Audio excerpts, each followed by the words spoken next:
Hello hi ನಮಸ್ತೆ ಎಲ್ಲರಿಗೂ. ಇವತ್ತು ಮಾಡ್ತಾ ಇರೋಂಥ ರೆಸಿಪಿ ಏನು ಅಂದರೆ ಒಣ ಹುಳಿಕಾಳನ್ನು ಸಾಂಬಾರು. ಅಂದರೆ ಸಾಮಾನ್ಯ ನಾವು ಹುಳಿಕಾಳನ್ನ ಮೊಳಕೆ ಕಟ್ಟಿ ಸಾಂಬಾರು ಮಾಡ್ತೀವಿ. ಅದೇ ರೀತಿ ಇದು ಒಣ ಹುಳಿಕಾಳನ್ನ ಏನು ನೆನೆಸ್ದೇನೆ ಹಾಗೇ ಮಾಡ್ಕೊಳ್ಳೋ ಅಂಥ ಒಂದು ಸಾಂಬಾರು. ಏನಂದರೆ ಇದು ಕೂಡ ಮಸಾಲೆ ರುಬ್ಬಿ ಮಾಡೋ ಅಂಥದ್ದೇ. ಆದರೆ ಈ ಮಸಾಲೆಗೂ ಮತ್ತು ಹುಳಿಕಾಳು ಮೊಳಕೆ ಕಾಳು ಸಾಂಬಾರು ಮಾಡೋ ಮಸಾಲೆಗೂ ತುಂಬ ವ್ಯತ್ಯಾಸ ಇದೆ, ತುಂಬ ಬಿಡುತ್ತೆ. ಅದೇ ಟೇಸ್ಟ್ ಬೇರೆ ಆಗುತ್ತೆ, ಇದೇ ಟೇಸ್ಟ್ ಬೇರೆ ಆಗುತ್ತೆ. ಇದೊಂದು ಸ್ವಲ್ಪ ಬಸ್ಸಾರು ರೀತಿಯಲ್ಲಿ ಟೇಸ್ಟ್ ಬರುತ್ತೆ ಈ ಒಂದು ಸಾಂಬಾರು. ಸೊ ತುಂಬ ಈಸಿಯಾಗಿ ಮಾಡ್ಕೊಳ್ಳೋ ಅಂಥದ್ದು, ಏನು ತರಕಾರಿ ಇಲ್ಲ ಅಥವಾ ಕಾಳು ನೆನೆಸೋದು ಮರ್ತೋಯ್ತು ಅಂದರೆ ಈ ರೀತಿ ಟ್ರೈ ಮಾಡಿ. ತುಂಬ ಅಂದರೆ ತುಂಬ ಚೆನ್ನಾಗಿರುತ್ತೆ. ಮುದ್ದೆಗೂ ಕೂಡ ತುಂಬ ಒಳ್ಳೆ ಕಾಂಬಿನೇಷನ್ ಅಂತಲೇ ಹೇಳ್ಬೋದು. ಹಾಗೆಯೇ ಹುಳಿಕಾಳು ಜಾಗದಲ್ಲಿ ಕಡಲೆಕಾಳು ಈ ಥರ ಒಣ ಕಾಳುಗಳು ಯಾವುದೇ ಇದನ್ನು ಬಳಸ್ಬೋದು. ಸರಿ, ಹಾಗಾದರೆ ವಿಡಿಯೋ ಸ್ಟಾರ್ಟ್ ಮಾಡೋಣ. ವಿಡಿಯೋ ಸ್ಟಾರ್ಟ್ ಮಾಡೋಕ್ಕೂ ಮುಂಚೆ ನನ್ನ ಚಾನಲ್ಗೆ ಯಾರೆಲ್ಲ ಸಬ್ಸ್ಕ್ರೈಬ್ ಮಾಡ್ಕೊಂಡಿಲ್ಲ, ನಾನು ಹಾಕೋಂಥ ವಿಡಿಯೋಸ್ ಇಷ್ಟ ಆಯಿತು ಅಂದರೆ ಸಬ್ಸ್ಕ್ರೈಬ್ ಮಾಡ್ಕೊಳ್ಳಿ, ಸಪೋರ್ಟ್ ಮಾಡಿ. ಸೊ ಈಗ ವಿಡಿಯೋ ಸ್ಟಾರ್ಟ್ ಮಾಡೋಣ. ನೋಡಿ, ಒಂದು ಬಾಣಲಿಕಾಯಿ ಇಟ್ಟಿದ್ದೀನಿ. ಇದು ಒಣ ಹುಳಿಕಾಳು. ನಾನು ವಾಶ್ ಕೂಡ ಮಾಡಿಲ್ಲ. ನಮ್ಮ ಕ್ವಾಂಟಿಟಿ ಎಷ್ಟು ಬೇಕು ನೋಡಿಕೊಂಡು ಹಾಕಬೇಕು.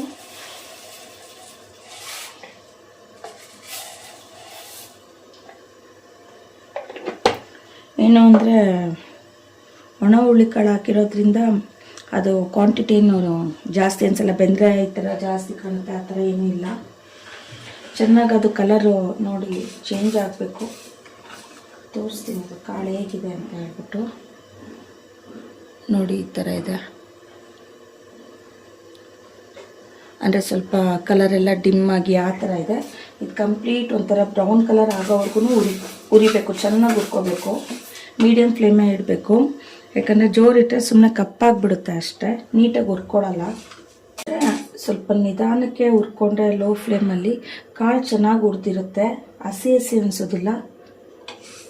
ಯಾಕಂದರೆ ನಾವು ಒಣ ಕಾಳನ್ನ ಸಾಂಬಾರು ಮಾಡ್ತಿರೋದ್ರಿಂದ ಅದು ಹಸಿ ಇತ್ತು ಅಂದರೆ ಚೆನ್ನಾಗಿರೋದಿಲ್ಲ. ಹಾಗಾಗಿ ಲೋ ಫ್ಲೇಮಲ್ಲಿ ಚೆನ್ನಾಗಿ ಹುರ್ಕೋಬೇಕು. ನೋಡಿ, ಅದು ಚಟ್ ಚಟ್ ಚಟ್ ಅಂತ ಸೌಂಡ್ ಬರ್ತಾ ಇರುತ್ತೆ. ಮತ್ತು ಕಲರ್ ಕೂಡ ನೋಡ್ಬೋದು, ಕಲರ್ ಕೂಡ ಚೇಂಜ್ ಆಗಿದೆ ನೋಡಿ. ಈ ಥರ ಆಗುತ್ತೆ, ಡಾರ್ಕ್ ಕಲರ್ ಆಗುತ್ತೆ, ಒಂಥರ ವೈಟಿಶ್ ಇರುತ್ತೆ ಅಲ್ವಾ, ಬೂದು ಥರ ಕಾಣ್ತಾ ಇರುತ್ತೆ ನೋಡೋದಕ್ಕೆ. ಇದು ಆಫ್ ಮಾಡ್ಕೊಂಡಿದ್ದೀನಿ. ಇವಾಗ ಸಾಂಬಾರು ಮಸಾಲೆ ಅಂದರೆ ಸಾಂಬಾರಿಗೆ ಕೂಡ ಜೋಡಿಸ್ಕೊಳ್ತಾ ಇದ್ದೀನಿ. ಮಿಕ್ಸಿ ಜಾರ್ ತೊಗೊಂಡಿದ್ದೀನಿ, ಅದಕ್ಕೆ ಸ್ವಲ್ಪ ಜೀರಿಗೆ ಹಾಕ್ತಾಯಿದ್ದೀನಿ. ಇನ್ನು ಇದು ಸಾಂಬಾರಿಗೆ ಮಸಾಲೆ ಜೋಡಿಸ್ಕೊಡ್ತಾ ಇರೋದು. ಏನೇನು ಬೇಕು ಮಸಾಲೆಗೆ ಅಂತ ಅಂದರೆ, ನಾವಿಲ್ಲಿ ಹುಳಿಕಾಳು ಮೊಳಕೆ ಕಟ್ಟಿರೋ ಸಾಂಬಾರು ಏನು ಮಾಡ್ತೀವಲ್ವಾ, ಏನು ಮಸಾಲೆ ಎಲ್ಲ ಹಾಕಿ ಜಾಸ್ತಿ ಆ ರೀತಿ ಬರಲ್ಲ. ಇದೊಂಥರ ಬಸ್ಸಾರಿಗೆ ರೆಡಿ ಮಾಡ್ಕೊಳ್ಳೋ ರೀತಿಯಲ್ಲಿ ಮಸಾಲೆ ಆಗುತ್ತೆ. ನಾನು ಇದಕ್ಕೀಗ ಜೀರಿಗೆ 1-2 ಸ್ಪೂನಷ್ಟು ಜೀರಿಗೆ ಹಾಕಿದ್ದೀನಿ. ಟೊಮೊಟೊ ಹಾಕ್ತಾಯಿದ್ದೀನಿ. 1 ಟೊಮೊಟೊ ಹಾಕ್ಕೊಳ್ಬೇಕು ಅಷ್ಟೇ, ಟೊಮೊಟೊ ಜಾಸ್ತಿ ಹಾಕೋಂಗಿಲ್ಲ, ಒಂದೇ ಟೊಮೊಟೊನೇ ನೋಡಿ. ಮತ್ತು ಇದಕ್ಕೆ ಕೊತ್ತಂಬರಿ ಹಾಕ್ತಾಯಿದ್ದೀನಿ. ಸ್ವಲ್ಪ ಅಂದರೆ ಸ್ವಲ್ಪನೇ ಇದಕ್ಕೆ ಹಾಕ್ತಾಯಿರೋ ಕೊತ್ತಂಬರಿ. ಮತ್ತು ಅರ್ಧದಷ್ಟು ಈರುಳ್ಳಿ ಹಾಕ್ತಾಯಿದ್ದೀನಿ, ನೋಡ್ಬೋದು. ಹುಳಿಕಾಳು ಮೊಳಕೆ ಕಟ್ಟಿರೋ ಸಾಂಬಾರಿಗೂ ಇದಕ್ಕೂ ತುಂಬ ಬಿಡುತ್ತೆ ಟೇಸ್ಟು. ಮಸಾಲೆ ಕೂಡ ತುಂಬ ಬಿಡುತ್ತೆ. ಏನು ಅಂದರೆ ಅದರಲ್ಲೆಲ್ಲ ಶುಂಠಿ ಆ ಥರ ಹಾಕ್ತೀವಿ. ಇದರಲ್ಲಿ ಶುಂಠಿ, ಚಕ್ಕೆ, ಲವಂಗ ಆ ಥರ ಏನೂ ಬಳಸಲ್ಲ. ಬೆಳ್ಳುಳ್ಳಿ ಹಾಕ್ತಾಯಿದ್ದೀನಿ. ಮತ್ತು ಇದಕ್ಕೆ ಕಾಯಿ ಪೀಸ್ ಹಾಕ್ತಾಯಿದ್ದೀನಿ, ನೋಡ್ಬೋದು. ಹಸಿಕಾಯಿ, ಬೇಕಿರೋರು ಒಣ ಕೊಬ್ಬರಿ ಕೂಡ ಹಾಕ್ಕೋಬೋದು ನೋಡಿ. ಮತ್ತು ಇದಕ್ಕೆ ಖಾರಕ್ಕೆ ನಾನು 1 ಸ್ಪೂನಷ್ಟು ಬೇಳೆ ಸಾರು ಪುಡಿ ಹಾಕ್ತಾಯಿದ್ದೀನಿ. ಧನಿಯಾ ಪುಡಿ ಅಥವಾ ಖಾರದ ಪುಡಿ ಹಾಗೇನೂ ಹಾಕ್ತಾಯಿಲ್ಲ, ಬೇಳೆ ಸಾರು ಪುಡಿ ಹಾಕಿದ್ದೀನಿ. ಇವಾಗ ಇದನ್ನು ನೀರು ಹಾಕ್ಕೊಂಡು ಚೆನ್ನಾಗಿ ನುಣ್ಣಗೆ ರುಬ್ಕೋಬೇಕು ನೋಡಿ. ಇದಕ್ಕೆ ಹುಣಸೆಹಣ್ಣು ಹಾಕೋಬೋದು, ಇಲ್ಲಾಂದರೆ ಬೇಡ ಅಂದಿದೆ. ಬಟ್ ಹಾಕ್ಕೊಂಡ್ರೆ ರುಚಿ. ಏಕೆಂದರೆ ನಮಗೆ ಮಸಾಲೆ ಸಾಂಬಾರ್ಗೂ ಈ ಸಾಂಬಾರ್ಗೂ ಬಿಡುತ್ತೆ ಟೇಸ್ಟು. ಹಾಗಾಗಿ ನಾವಿಲ್ಲಿ ಜೀರಿಗೆ ಮತ್ತು ಬೆಳ್ಳುಳ್ಳಿ ಇದೆಲ್ಲ ಸ್ವಲ್ಪ ಮುಂದಾಗಿ ಹಾಕಿ ಮಾಡ್ತಾ ಇರೋದು. ಹುಣಸೆಹಣ್ಣು ಕೂಡ ಹಾಕಲೇಬೇಕು, ಯಾಕಂದರೆ ಟೊಮೊಟೊ ಹಾಕಿರೋದು ಒಂದೇ ಒಂದು ಟೊಮೊಟೊ ಚಿಕ್ಕದು, ಹಾಗಾಗಿ ಹುಣಸೆಹಣ್ಣು ಹಾಕ್ತಾಯಿದ್ದೀನಿ. ಇವಾಗ ಇದನ್ನು ರುಬ್ಕೊಳ್ಳೋಣ ನೋಡಿ. ಮಸಾಲೆ ರುಬ್ಕೊಂಡಿದ್ದೀನಿ ನುಣ್ಣಗೆ. ಏನಂದರೆ ಚಕ್ಕೆ, ಲವಂಗ, ಕಡಲೆ, ಧನಿಯಾ ಪುಡಿ ಈ ಥರ, ಇನ್ನು ಶುಂಠಿ ಈ ಥರ ಏನೂ ಇಲ್ಲದೆ ಇರೋ ರೆಡಿ ಮಾಡ್ಕೊಂಡಿರೋ ಮಸಾಲೆ. ಇಲ್ಲಿ ನೋಡ್ಬೋದು, ಕಾಳು ಕೂಡ ತೊಳೆದಿಟ್ಕೊಂಡಿದ್ದೀನಿ ನೋಡಿ. ಉರಿಯೋದಕ್ಕೂ ಮುಂಚೆ ಒಂಥರ ಬೂದಿ ಥರ ವೈಟ್ ಆಗಿರುತ್ತೆ. ಅಂದರೆ ಕಾಳೆ ಆಗಿರೋದು ಅದು ಹುಳಿಕಾಳು, ಅದ್ರ ಮೇಲೆ ಏನೂ ಇರೋದಿಲ್ಲ. ಹುರಿದಾದ್ಮೇಲೆ ಈ ಥರ ಡಾರ್ಕ್ ಬ್ರೌನ್ ಕಲರ್ ಬಂದಿರುತ್ತೆ. ಇದು ತೊಳೆದಿಟ್ಕೊಂಡಿದ್ದೀನಿ. ಇವಾಗ ಸಾಂಬಾರು ಒಗ್ಗರಣೆ ಮಾಡ್ಕೊಳ್ಳೋಣ. ಇದು ಸಾಂಬಾರು ಕುಕ್ಕರಲ್ಲಿ ಮಾಡ್ಕೊಳ್ಳೋಂಗಿಲ್ಲ, ಯಾಕಂದರೆ ಕಾಳು ಹುರಿದಿರೋದ್ರಿಂದ ಅದು 5 ನಿಮಿಷ ಸಾಕು ಸಾಂಬಾರು ಇದು ಬೆಂದೋಗೋಕ್ಕೆ ಕಾಳು. ಹಾಗಾಗಿ ಪಾತ್ರೆನಲ್ಲೇ ಒಗ್ಗರಣೆ ಮಾಡ್ಕೊಳ್ಳೋಣ. ನೋಡಿ, ಸಾಂಬಾರಿಗೆ ಪಾತ್ರೆ ಕಾಯೋದಕ್ಕೆ ಇಟ್ಕೊಂಡಿದ್ದೀನಿ. ಸಾಂಬಾರು ಒಗ್ಗರಣೆಗೆ ಎಣ್ಣೆ ಹಾಕ್ತಾಯಿದ್ದೀನಿ. 1 ಸ್ಪೂನ್ ಅಷ್ಟು ಸಾಕು, ಎಣ್ಣೆ ಜಾಸ್ತಿ ಏನು ಬೇಡ. ಇದಕ್ಕೆ ಸಾಸಿವೆ ಹಾಕ್ತಾಯಿದ್ದೀನಿ, ಕರಿಬೇವು ಹಾಕ್ತಾಯಿದ್ದೀನಿ.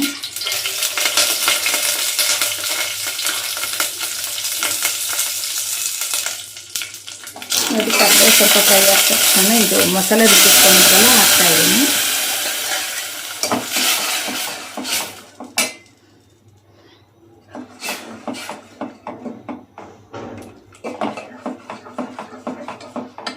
ಇದಕ್ಕೆ ಸ್ವಲ್ಪ ನೀರು, ನಮಗೆ ಸಾಂಬಾರು ಎಷ್ಟು ಗಟ್ಟಿ ಬೇಕು ಎಷ್ಟು ತಿಳಿಬೇಕು ನೋಡಿಕೊಂಡು ಸ್ವಲ್ಪ ನೀರು ಅಡ್ಜಸ್ಟ್ ಮಾಡ್ಕೊಂಡು ಚೆನ್ನಾಗಿ ಕುದಿಸ್ಕೋಬೇಕು.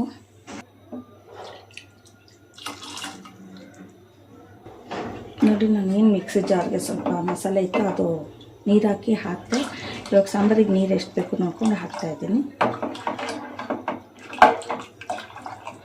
ನೋಡಿ, ಇಷ್ಟು ಮಾತ್ರ ಸಾಕು. ಇದಕ್ಕೆ ರುಚಿಗೆ ಬೇಕಿರೋಷ್ಟು ಉಪ್ಪು ಹಾಕೋಣ.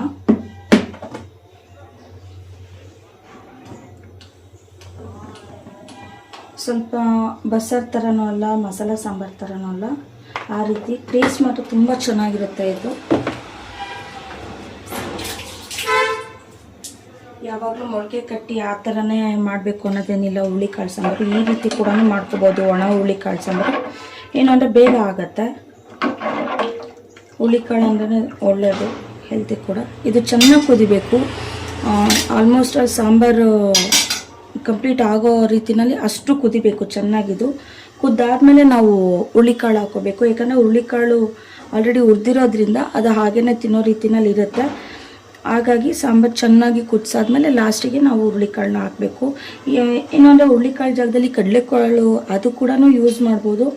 ಅದೇನು ಹುರಿದಿರೋದು ಹಾಗೇ ಸ್ವಲ್ಪ ಗಟ್ಟಿಯಾಗಿ ಸಿಗೋ ರೀತಿಯಲ್ಲಿ ಸಾಂಬಾರು ಮಾಡ್ಕೊಳ್ಳೋದಿದು. ಹಾಗಾಗಿ ಕೊನೆಯಲ್ಲಿ ಹಾಕೋಬೇಕು ಕಾಳುಗಳನ್ನ.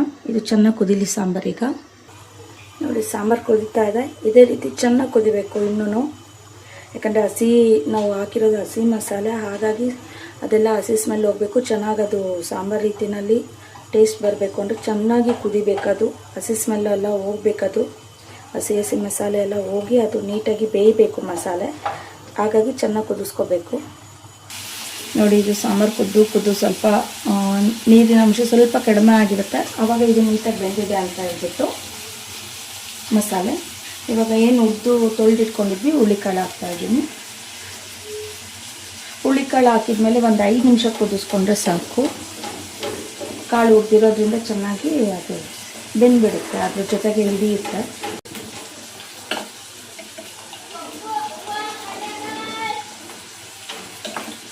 ಕಾಳು ಹಾಕಿದ್ಮೇಲೆ ಒಂದು 5 ನಿಮಿಷ ಚೆನ್ನಾಗಿ ಕುದಿಸ್ಕೊಂಡ್ರೆ ಸಾಕು. ನೋಡಿ, ಇದು ಸಾಂಬಾರು ಚೆನ್ನಾಗಿ ಕುದೀತಾ ಇದೆ. ಒಂದು 5 ನಿಮಿಷ ಚೆನ್ನಾಗಿ ಕುದಿಸ್ಕೊಂಡಿದ್ದೀನಿ.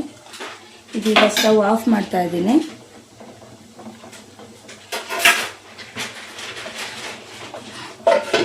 ಒಣ ಹುರುಳಿಕಾಳು ಸಾಂಬಾರು ರೆಡಿಯಾಗಿದೆ. ಟ್ರೈ ಮಾಡಿ ಹೊಸ ರೀತಿಯಲ್ಲಿ. ಹುರುಳಿಕಾಳು ಅಷ್ಟೇ ಅಲ್ಲ, ಕಡಲೆಕಾಳು, ಹೆಸರುಕಾಳು, ಒಣ ಅವರೆಕಾಳು, ಈ ಥರ ಒಣದು ಯಾವ ಕಾಳುಗಳಾದ್ರೂ ಯೂಸ್ ಮಾಡಿ ಈ ಸಾಂಬಾರು ಮಾಡ್ಬೋದು. ಟ್ರೈ ಮಾಡಿ, ತುಂಬ ಚೆನ್ನಾಗಿರುತ್ತೆ.